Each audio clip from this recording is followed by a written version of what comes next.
कसला प्रोटोकॉल आहे? राज्यपालाने मंत्र्यांना सुद्धा बोलवायचं नाही आणि एकाच पक्षाच्या लोकांनी बोलवायचं.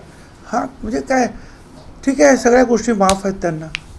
की कोणी एक आउटसोर्सिंग केलेलं आहे सॉफ्टवेअर कंपनीचं, आणि ते सॉफ्टवेअरला काय, तुम्ही जे ऑर्डर्स दिलेले आहेत त्याप्रमाणे ते काम करतात.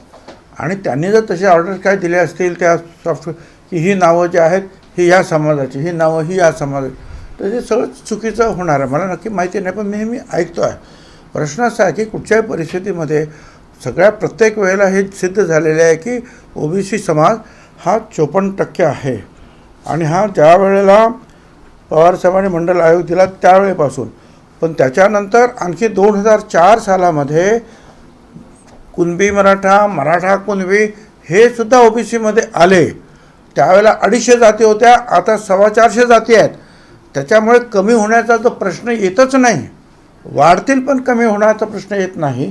कारण मराठा समाजामध्ये सुद्धा अर्धे तर कुणबी समाजाचे आहेत, संपूर्ण विदर्भ किंवा इकडे सुद्धा कोकणामध्ये आणि अनेक ठिकाणी, आणि आता सगळ्याच ठिकाणी. समजा प्रश्न असा आहे की मग हे असे कमी आकडे कसे येतात? तर काहीतरी तुम्ही सॉफ्टवेअर सांगितलं की हे इथपर्यंत जायचं, इथपर्यंत नाही जायचं, की तो त्याप्रमाणे ते आहे ते काम करणार. आमचा विचार असा होता, आमचं म्हणणं असं होतं की तुम्ही जी आहे ती वोटर लिस्ट घ्यायची आहे आणि मग तुमचे तिथले ग्रामसेवक, तलाठी, आशा वर्कर्स, तिथे सरपंच असतील, तिथे कोणी समाज, त्यांनी जे 1 ते 2 दिवसामध्ये अख्ख्या गावामध्ये फिरून त्याप्रमाणे टिक करायची आहे. आता मी परवाच्या दिवशी तुम्हाला सांगितलं की गायकवाड मराठामध्ये आहेत, ओबीसीमध्ये आहेत, दलितांमध्ये आहेत, नंतर पाटील हे मराठामध्ये आहेत, वंजारीमध्ये आहेत, इतर आगरी समाजामध्ये सुद्धा आहेत, होळकर मराठा आहेत, धनगरसुद्धा आहेत, जाधव मराठा समाजामध्ये आहेत, ओबीसीमध्ये जाधव आहेत, माझी स्वतःची सासूरवाडी जाधव आहे. तर अशा रीतीने फक्त सरनेमवर जाऊन घरात बसून जर कोणी काय करत असेल तर हे चुकीचे आकडे येतील. आणि हे चुकीचे आकडे केवळ ह्या आरक्षणासाठी नाही, सर्व प्रकारच्या पुढच्या आरक्षणासाठी हा ओबीसींवर फार मोठा अडचणीचा विषय ठरेल. ओबीसी कत्तल होईल. कोण किती सिरियस घेतं मला काही कल्पना नाही आहे, परंतु ठीक आहे, तो वर्तमानपत्रातून आल्यानंतर जे ओबीसीच्या कामाला वाहून घेतलेल्या संघटना आहेत त्या आपल्या आवाज उठवणार की बा हे तुम्ही नीट करा हे अडचण. कारण हे फक्त राजकीय आरक्षणासाठी नाही, याचा उपयोग पुढे शिक्षण आणि इतर जे तुमच्या नोकरीच्या आरक्षणाच्या संदर्भामध्ये सुद्धा याचा मोठा परिणाम होणार आहे. आणि त्यासाठी जे आहे याचं योग्य परीक्षण झालं पाहिजे, योग्य रीतीनं हा डाटा निर्माण झाला पाहिजे, अशी सगळ्यांची मागणी आहे आणि त्याप्रमाणे सगळ्यांनी करावं. मी मुख्यमंत्र्यांना पण पत्र पाठवलं, अजितदादांना पण त्यांच्याशी बोललो. अजितदादा म्हणाले मी मुख्यमंत्र्यांना सुद्धा जाऊन सांगतो. मग त्यांनी आता ते लक्ष द्यावं, ते काय चाललेलं आहे, नक्की कुठल्या पद्धतीने ते गोळा करता आहेत का, जातात घरोघरी.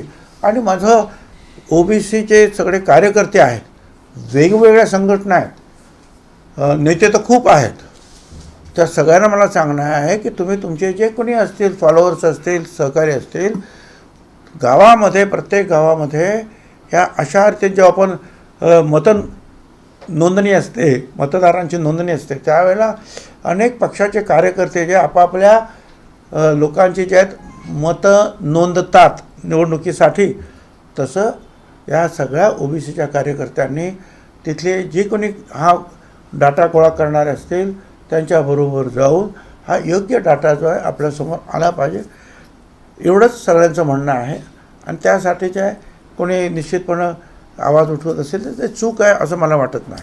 यामध्ये आणखी एक लक्षात गोष्ट आलेली आहे की शहरी भागामध्ये खास करून मुंबई, औरंगाबाद, पुणे अशा ठिकाणी डेटा कमी होईल अशा पद्धतीचं सर्वे देखील झाले. असं मी तर असं ऐकतोय, मोठमोठ्या शहरांमध्ये काय 5%, 6%, 8%, 10% अशा रीतीने ओबीसीची. अवया मुंबईमध्ये सुद्धा मी तुम्हाला सांगतो, शहरातले ज्या झोपडपट्ट्या आहेत त्या झोपडपट्ट्यांमध्ये काय उच्चवर्णीय राहत नाहीत, एक तर दलित समाजाचे राहतात किंवा ओबीसी समाजाचे राहतात. मुस्लिम बहुसंख्य मुस्लिम जे आहेत हे ओबीसी आहेत. फार थोडे लोक जे आहेत आपल्यासारखे हिंदूंसारखे त्याच्यामध्ये सुद्धा तोच प्रकार आहे. थोडे लोक जे आहेत उच्चवर्णीय आहेत. बाकी मणियार आहेत, त्याच्यानंतर सुतार आहेत, कुमार आहेत, सगळे जे आहेत हे कुरेशी आहेत. हे सगळे जे आहेत मुस्लिम समाजामध्ये सुद्धा हे ओबीसी आहेत. किंवा उत्तर प्रदेश जिल्हा, मध्य प्रदेश किंवा इथून कुठून आले असतील बिहारवरून यादव आहेत, कुर्मी आहेत, कुशवाहा आहेत, सैनी आहेत. हे सगळे कोण आहेत? हे सगळे ओबीसी आहेत. पण त्यांना तुम्ही घेणार नाही असं कसं चालेल? त्यांना ते इथे रेशन कार्डावर त्यांची नावं आहेत, मतदार यादीमध्ये त्यांची नावं आहेत, सरकारच्या ज्या योजना आहेत त्या योजनांचा लाभ घेण्यामध्ये त्यांची नावं आहेत. आणि मग इथेच ओबीसीमध्येच त्यांची नावं का तुम्ही घेणार नाही? ती नावं त्यांनी घेतली पाहिजे. ते अतिशय धक्कादायक आहे. तुम्ही जे सांगताय तर खरं जर असेल की 5% 10% मोठमोठ्या शहरांमध्ये ओबीसींची संख्या लिहिली जाते तर अतिशय धक्कादायक आहे. त्याच्या पाठीमागे काय गौड बंगाल आहे हे शासनातील जे वरिष्ठ आहेत लोक त्यांनी शोधून काढलं पाहिजे. भुजबळ साहेब, 2 दिवसापूर्वीच विरोधी पक्ष नेते फडणवीस यांनी देखील हाच मुद्दा काढला होता की अनेक विधानसभा मतदारसंघामध्ये काही गोष्टी ठरवून केल्या जात आहेत. ही वस्तुस्थिती आहे का अशा स्वरूपात? आता कारण की त्यांनी ते विरोधी पक्ष नेते आहेत, माजी मुख्यमंत्री आहेत. तर ते जेव्हा बोलतात तर ते यंत्रणेचं काम आहे की ते चेक करणं. ते म्हणतात त्याच्यामध्ये तथ्य आहे की नाही ते उडवून लावते. राजकारणातल्या गोष्टी असतील तर मी सांगितलं असं सोडून द्या. परंतु हा ओबीसीच्या जीवनमरणाचा प्रश्न आहे. त्याच्यामुळे त्यांनी केलेल्या आरोप हे खरे आहेत की खोटे आहेत हे पडताळून पाहावं लागेल यंत्रणेला. आज समता परिषद सुद्धा वेगवेगळ्या ठिकाणी आंदोलन करते. सांगितलं ना, ओबीसी म्हटल्यानंतर ते समता परिषदेची त्यांना सांगावं लागत नाही. पण मला एक विचारायचं आहे की सर्व आपण सांगतात आता की स्थानिक पातळीवर ओबीसी नेत्यांनी या संदर्भात जागरूक राहणं गरजेचं आहे जबाबदारीने. पण अशा स्वरूपाचं एकत्रित येत सर्वच राज्यामध्ये सगळ्या ओबीसी नेते असतील, संघटना असतील किंवा वेगवेगळ्या संस्था असतील यांनी या संदर्भामध्ये एकत्रित काही नाही. आता असं आहे ना, आपण अजेंडा घेणार आहे का? या विषयाला आता तोंड फुटलेलं आहे. लोकांच्या समोर ही गोष्ट आली की असं असं काहीतरी होत आहे. त्याच्यामुळे मुख्यमंत्री उपमुख्यमंत्री निश्चितपणे त्याच्यामध्ये लक्ष घालतील आणि त्याच्यामध्ये सुधार करतील. भुजबळ साहेब, एक प्रश्न असा आहे की पवार साहेबांच्या संदर्भात राष्ट्रपती पदाच्या निवडणुकीसंदर्भात चर्चा होते, पण कुठेतरी विरोधकांचं संख्याबळ कमी आहे त्यामुळे अशा पद्धतीनं पवार साहेब ते उमेदवारी घ्यायला तयार नाहीत. विरोधीच पाहिजे. संख्याबळ कमी आहे जास्त आहे हा महत्त्वाचा मुद्दा आहेच. पण त्याहीपेक्षा की पवारसाहेबांचं जे आहे हे राज्यपाल किंवा राष्ट्रपती वगैरे जे आहे हे पद घ्यायचं आणि तिथे त्या राजमहालामध्ये किंवा राजभवनमध्ये राष्ट्रपती भवनात थांबायचं. त्यांचा मूळचा स्वभाव हा लोकांमध्ये मिसळण्याचा आहे. सकाळपासून संध्याकाळी, सकाळी 7 वाजता सुरू होते ते रात्री 10-11 मग काय सांगायचं. आणि एका ठिकाणी तुम्हाला ते कधी सापडणार सुद्धा. सतत कधी शेतकऱ्यांबरोबर, कधी डॉक्टरांबरोबर, कधी विद्यार्थ्यांबरोबर सतत त्यांचे कार्यक्रम चालू असतात. मला असं वाटतं की त्यांना म्हणजे चॉईस आहे की मला हे आवडेल, हे काम नाही आवडणार. पण पवारसाहेबांनी एकूण जे वर्तमानपत्रात जे आलेलं आहे आणि मीडियामध्ये, तर पवारसाहेबांनी या गोष्टीला जे आहे साभार नकार दिलेला आहे असं दिसतंय. भुजबळ साहेब परत यांना ईडीनं समन्स पाठवले आणि आज त्यांना हजर राहायला सांगितलं होतं. आणि गेल्या काही दिवसापासून आपण बघितलं की त्यांच्या शासकीय निवासस्थानी सुद्धा धाड पडली होती. विधान परिषद निवडणुका तोंडावर आहेत अशा पद्धतीनं महाविकास आघाडीच्या नेत्यांना जे चर्चेत सहभागी आहेत त्यांच्या ईडीची होताना दिसते. तर याच्यामध्ये काही नवीन काय आहे असं मला वाटत नाही. हा रोजचा विषय झाला. विरोधी पक्ष नेत्यांवर जे आहे धाडी टाकायच्या, त्यांच्यावर ईडीच्या केसेस ठोकायच्या, अटका करायच्या. आता ते बघा ना, त्या राहुल गांधींना सुद्धा 3-3 दिवस बोलवत आहेत. म्हणजे त्यांच्या पंजोबाने निर्माण केलेली संस्था सर्वस्व देशाला अर्पण केलं. त्यांच्या आजीनं, त्यांच्या वडिलांनी आपल्या देहाची कुर्बानी दिली. आता आणखीन काय करणार? त्यांना तुम्ही चौकशीला बोलवताय.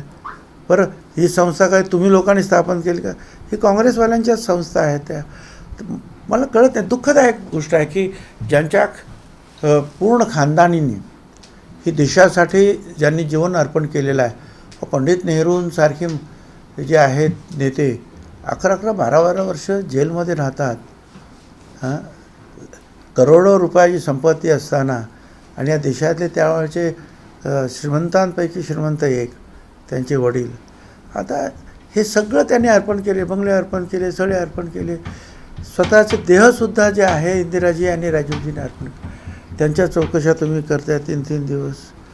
हे मनाला क्लेश देणार आहे, दुःख देणार आहे.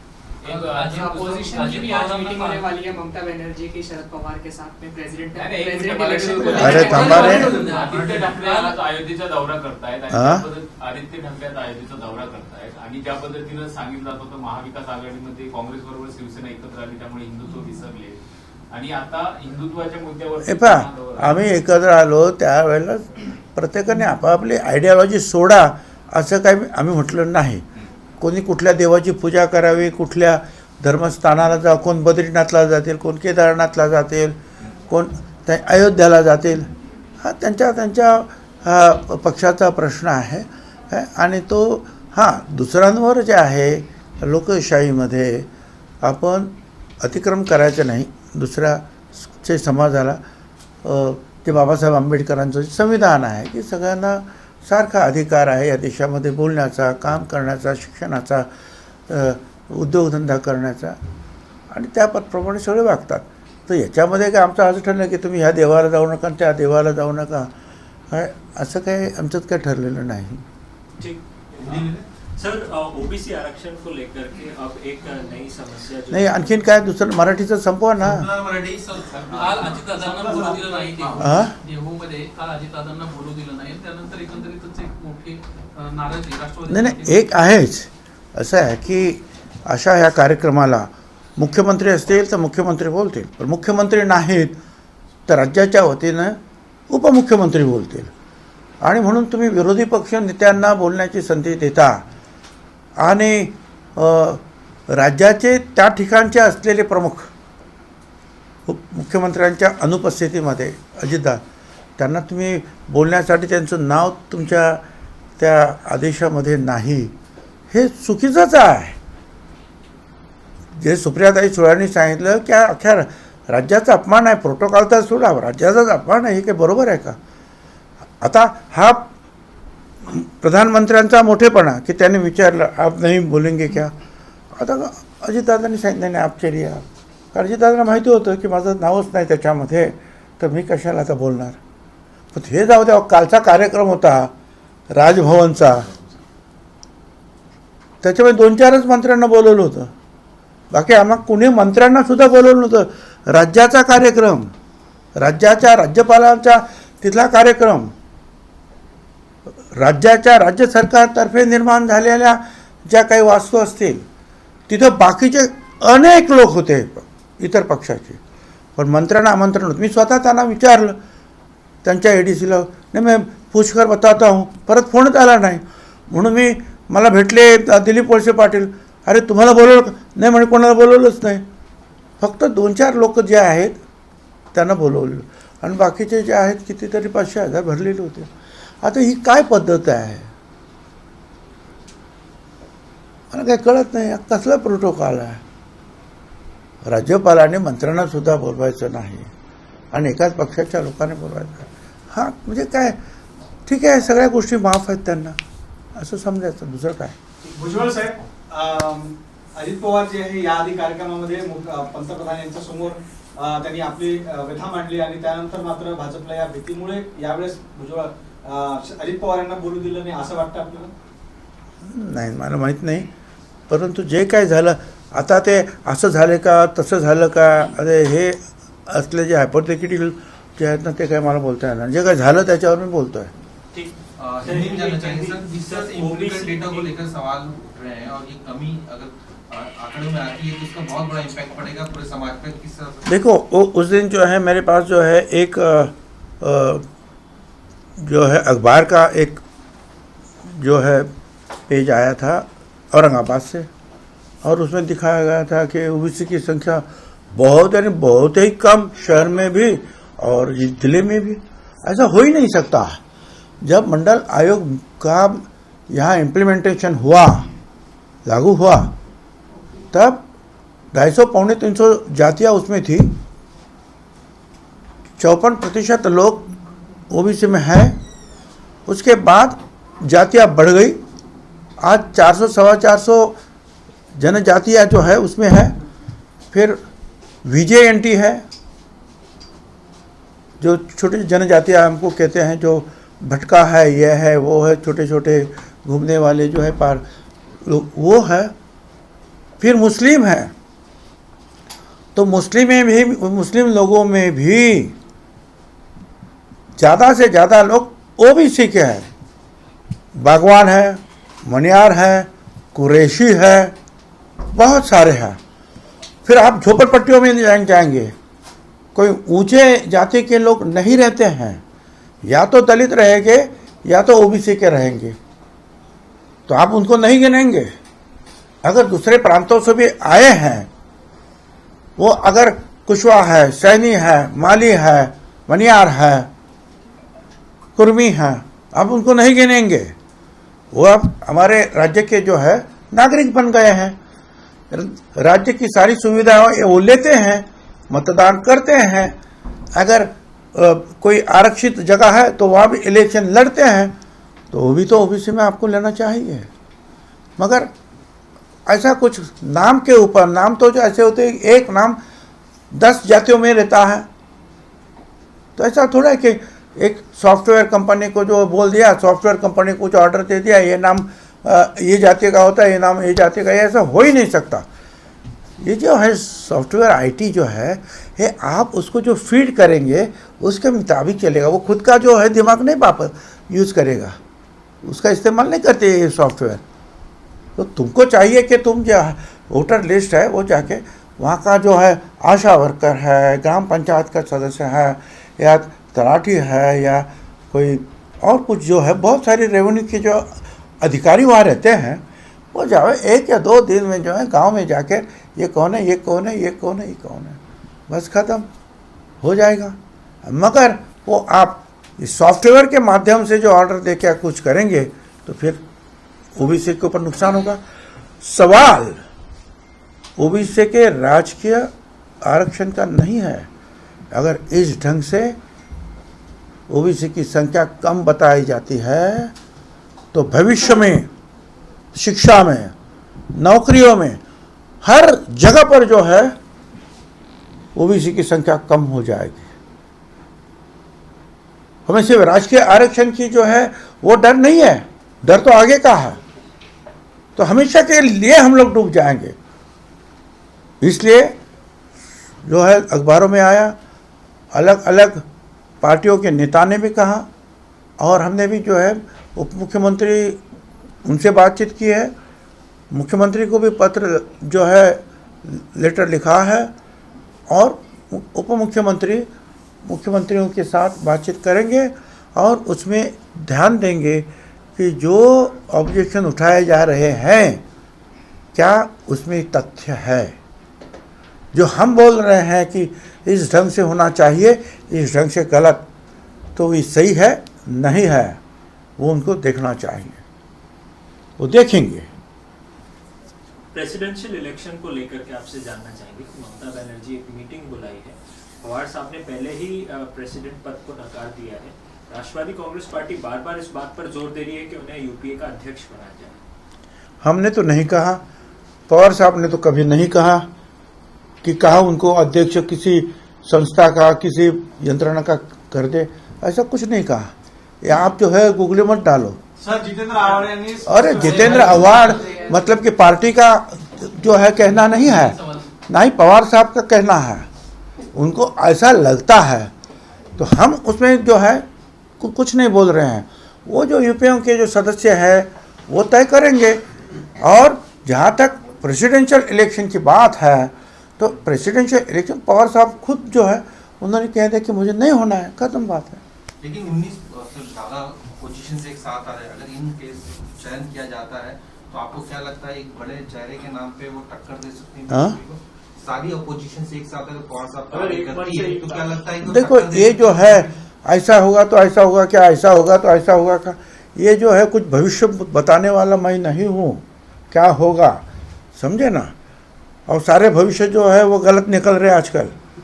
तो बात यह है कि जो हालात है, जो हो रहा है, उसके ऊपर मैं भाष्य कर रहा हूँ। और जिस तरह से ईडी लगातार महाराष्ट्र के मंत्रियों पे कार्रवाई कर रही है, अगली परब को बुलाया है, इस तरह की जो दबाव तंत्र चल रहा है, जिससे पहले राज्यसभा में वोटिंग भी कमी हुई, 2 मंत्री नहीं हो पाए, अगर ऐसा फिर से हुआ देखने को मिलता है तो किस तरह देखते हैं ये कार्रवाई को आप? अब इसमें जो है नई बात नहीं रही है कि बीजेपी की सरकार, भारत सरकार जो है विरोधी पक्षों के नेताओं के ऊपर ये income tax, CBI, jail, ED लगातार उसका मारा कर रही है, मंत्रियों को जेल में डाल रहे हैं। और जहाँ जहाँ विरोधी पार्टियों की सरकारें हैं, ममता बनर्जी का हो या और किसी का, वहाँ तकलीफ शुरू है। और महाराष्ट्र में तो जो जो महाविकास आघाड़ी में है उनको तकलीफ देने की बात हो ही रही है। तो बस वो उनका काम जारी है। और ये लोकशाही के हित में नहीं, इतना ही मैं बोल रहा हूँ। बोलने के लिए तो खूब बहुत है, वो यंत्रणा है, उसको जो है वो जिनको तपास कर रही हैं तो उसको करने दो, ये वो। अरे फिर सारे पार्टियों जो है बीजेपी की पार्टी में भी तपास करो। वो तो कह रहे हैं कि भाई अब बहुत सारे लोग कांग्रेस के, शिवसेना के, इधर के उधर या राष्ट्रवादी के गए तो बोल रहे भाई बीजेपी में आए तो बच गए। तो ये कैसे बचे हैं, क्या बचे हैं? तो अभी इसके लिए ऊपर जो है वही बात जो है कहने से कुछ फायदा नहीं। राहुल गांधी को 2 से 3 दिन लगा, राहुल गांधी जी को भी 2-2, 3-3 दिन बुला रहे हैं। पंडित जवाहरलाल नेहरू और कांग्रेसी नेताओं ने जिस संस्था का जो निर्माण कर दिया देश हित के लिए, पंडित नेहरू जी उस जमाने में, मोतीलाल नेहरू उनके पिताजी, इस देश भर में एक सबसे अमीरों में उनकी गिनती होती थी। सारा कुछ जो है देश के लिए अर्पण कर दिया। ये सारी सुविधाएं, आराम छोड़कर जवाहरलाल नेहरू 11 साल तक जेल में बैठे। फिर इंदिरा जी ने अपने शरीर जो है आहुति दे दी, अपनी बलिदान दी, प्राणों की कुर्बानी दे दी। राहुल गांधी के पिताजी ने भी देश के लिए कुर्बानी दे दी। अब उनके ऊपर 3-3 दिन बुलाकर जो ईडी का जो है चला है, ये बहुत दुखदायक घटना है। मैं तो कहूँगा कि इसके ऊपर जो है सरकार के वरिष्ठ नेता है भाजपा के, वो उनको सोचना चाहिए। अच्छा, कल प्रधानमंत्री नरेंद्र मोदी महाराष्ट्र में थे, अजीत दादा भी एक पद साथ में ही थे, कि स्टेज पर थे। प्रधानमंत्री ने आग्रह भी किया अजीत दादा को बात करने के लिए, लेकिन ऑर्गेनाइजिंग कमेटी ने जो है उनका नाम नहीं लिखा था और इसकी वजह से भाषण देने। देखिए, आपको गलत आप कह रहे हैं। जब भी प्रेसिडेंट साहब आते हैं या प्राइम मिनिस्टर साहब आते हैं तो पूछते हैं कि स्टेज के ऊपर कौन कौन है, मिनट टू मिनट प्रोग्राम भेज दो। इन्होंने जो भी हम लोग प्रोग्राम भेजते हैं वहाँ से जो है उनके ऑफिस से तय होता है इतने ही लोग स्टेज पे रहेंगे और इनके भाषण होंगे। तो वो जहाँ से ऑर्डर आई उनके पीएमओ ऑफिस से, वो उस संस्था के पास वो ऑर्डर थी, उसके मुताबिक उन्होंने नाम पुकारा। अब ये तो बड़प्पन है मोदी साहब का कि उन्होंने वो भी अचरज में पड़ गए कि भाई ये उप मुख्यमंत्री जो राज्य के प्रमुख नाते से यहाँ पर, अगर मुख्यमंत्री हैं तो वो है, मगर मुख्यमंत्री जब नहीं है तो राज्य का प्रतिनिधित्व तो उप मुख्यमंत्री करते हैं, तो वो क्यों नहीं बोल रहे हैं? तो उन्होंने उनकी तरफ इशारा किया। मगर अजीत दादा को मालूम था कि मेरा नाम ही नहीं है उसमें और काट दिया है ऊपर से, तो मैं क्यों बोलता। उन्होंने कहा आदर से कि नहीं साहब आप ही बात करते।